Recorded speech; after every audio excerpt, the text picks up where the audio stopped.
Abduqodir Husanov Manchester City'ning yangi afsonasimi? Ayni paytda futbol mutaxassisi sifatida faoliyat yuritayotgan Angliya futbolining yorqin yulduzlaridan biri Gary Neville Manchester City'ning o'zbekistonlik legioneri Abduqodir Husanov haqida iliq fikr bildirdi. Bir necha oy avval Abduqodir Husanov yuqori sport formasiga chiqishga qiynalayotgan edi. Hozir esa u to'satdan Ronald Koemanga aylanib qoldi, dedi Gary Neville.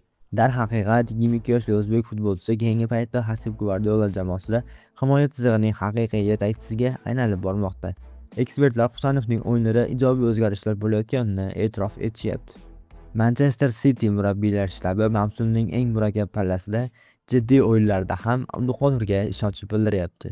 Xususan, manchesterliklar joriy mavsum chempionlikni qo'lga kiritish imkonini bergan Londonda Chelsiga qarshi o'tkazilgan uchrashuvda ham Husanovning o'yinini yuqori baholadi.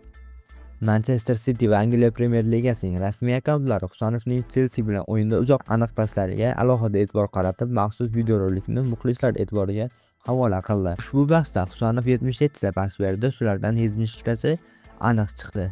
Futbolchi maydonda barcha 90 daqiqani o'tkazdi va himoyada ham, hujumni boshlashda ham ishonchli o'yin namoyish eta oldi. Joriy mavsumda Abduqodir Husanov barcha musobaqalarda 31 ta uchrashuvda ishtirok etdi. Ularning aksariyatida hamyurtimiz boshlang'ich tarkibdan joy olgan. Husanov Manchester City tarkibida Angliya Ligasi Kubogida g'olib chiqib, legioner sifatida ilk sovrinni qo'lga kiritdi.